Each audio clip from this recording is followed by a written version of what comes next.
What's up guys, I'm J-Dubb, and would you like to learn how to turn your Midland repeater or your J-Dubb repeater into a 40 watt repeater? I'm going to show you how. So as you can see, we've got the Midland repeater right here, and we are keyed up, and this is what our watts is looking like. So what is that, about 4 watts is about what we're getting out of it after all of our loss with a SWR, let's fix that just a little bit, of 1.4. So there's what our watts looks like beforehand. Alright, so as you can see, we have the Midland repeater right here. It's a little upside down for y'all, but really you're just going to take these bolts out. They're super simple. I've already got some of them loose. Now you take this thing off, make sure all of them are loose. There it is. Now remember, you are going to be plugged in right here, so you don't want to mess that. You can see there's some writing in here. On the transmitter side, so we got our little duplexer right here, and this thing, this works good. This is your little transmitter though. As you can see on 930, I did this test one other time. You're going to write down what your high power is and your low power. So this is a 10 watt repeater, but as you can see, I'm getting 7.2 on high and 2.3 on low. Alright, so get your PL259 off, but you can't get it out of there until you get this low side off. That's another thing. You're going to want to write your high and low side. To figure that out, you're just going to follow your wire through to your low side and follow your other wire to your high side. Yeah, pretty simple. So I'm gonna go ahead, get a little tool, we'll take that out, we'll slide that out. So we'll go ahead and take this one off.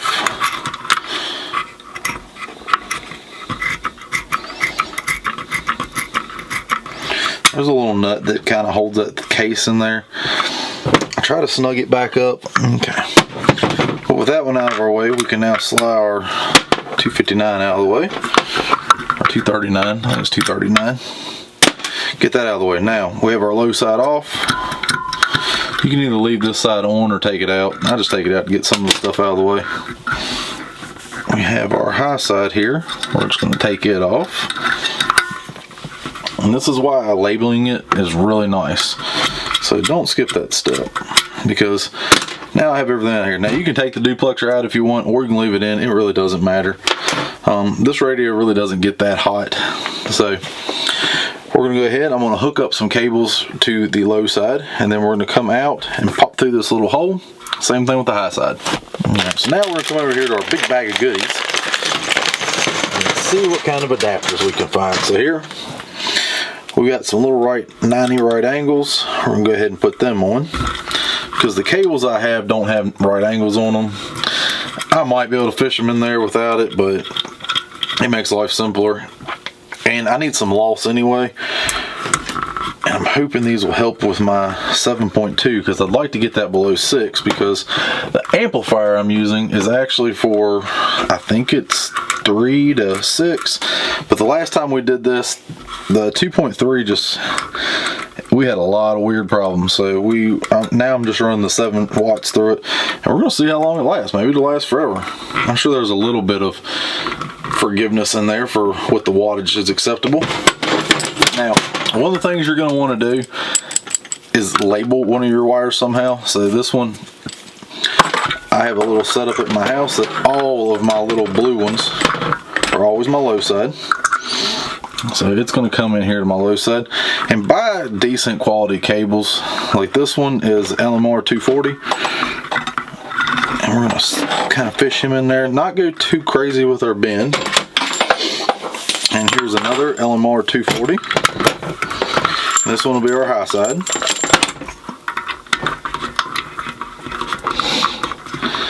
Now remember, finger tight with these things. You don't have to go crazy tight or anything.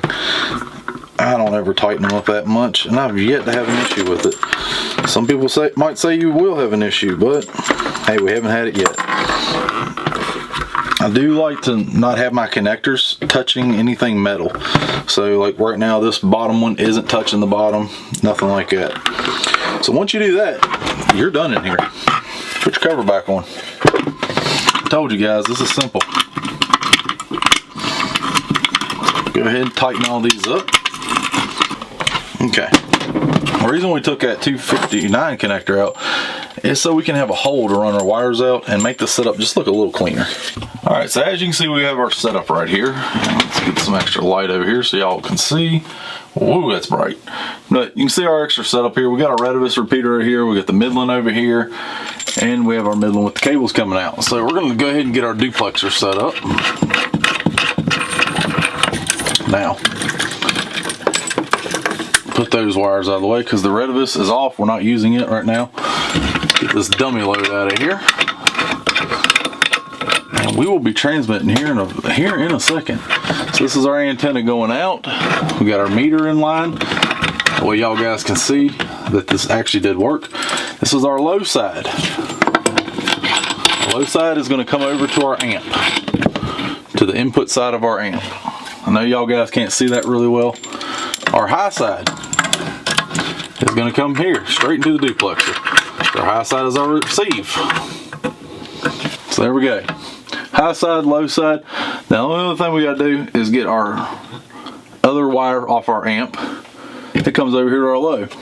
So as you can see, we'll be feeding out into the amp, out of the amp, through the duplexer, and then coming down through the antenna out into the world.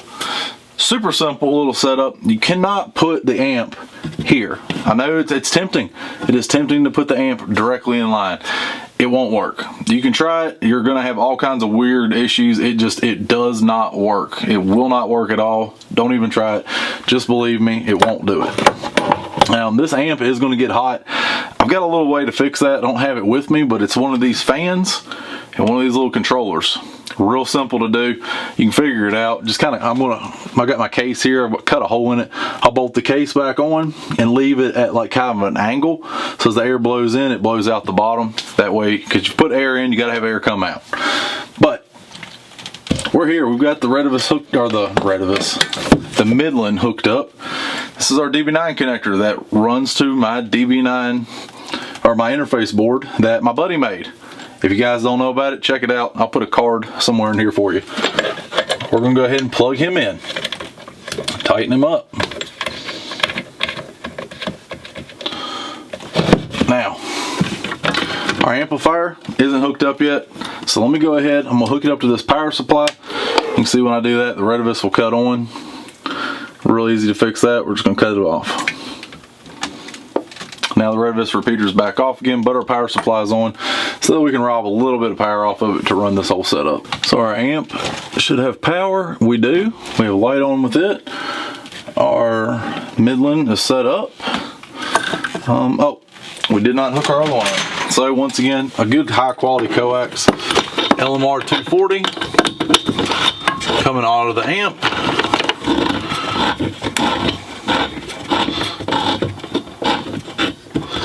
And into the low side.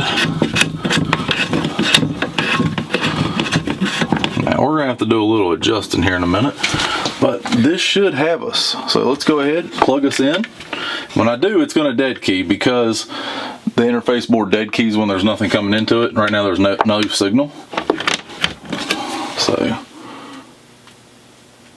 we're on.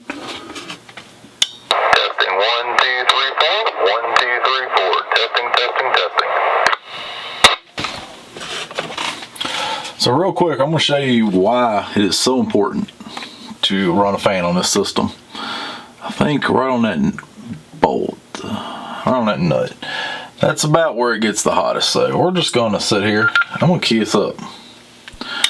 WRUJ544 testing. And you will watch this thing climb. Hold on. They were keyed up. This is why keeping this thing cool is super important. You see, we're at 140 already. I think we started at it at like 98, 89, something like that, whatever it was. 144, 144. I'll get up back up on that nut. 148. So this thing does get hot super quick.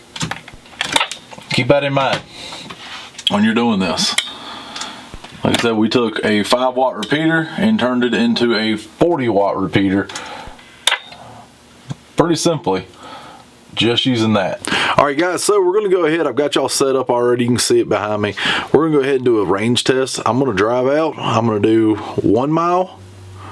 Yeah, roughly 1 mile. I'm going to do 1 mile, 5 miles, and then we're going to head to the top of the mountain. It's going to be 22 miles away, and that's straight line of sight. I'll be at a little higher elevation than the repeater, so you know, take that into account, but it is 22 miles straight line of sight. And me and my daughter are actually heading up there to go camping, so I'll see y'all later. I'm gonna let the video run. You'll see the repeater being used, so let's get to it. This is repeater test from 1 mile away. This is repeater test from 1 mile away. WRUJ 544.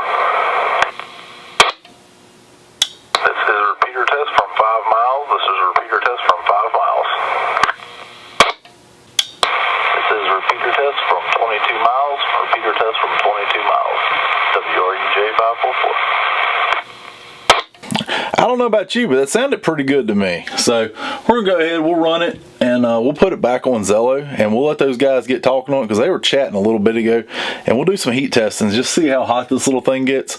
I've got the covers off of it, so it's gonna get rid of a little bit of its heat, but without a fan blowing on it, you're gonna burn that up pretty quick. So just keep that in mind. But I'll get a fan built for it, and that's a simple setup. If you don't know how to do it, a piece of sheet metal, cut a hole in it, and get you one of these coolers or cooler controllers from I forget who it is, Cool Guys. I think it's Cool Guys on Amazon. I'll throw a link down below. You'll see them. They work really well. So right now, this is the Midland running 40 watts through it. It works really well. I know it does. We ran it like this for a few months. We got the Redivus one, and we ran it for a while. Then we went back to the Midland, and right now this is what we're testing. This is the setup that we'll be testing for probably the next 30 days to see how it does.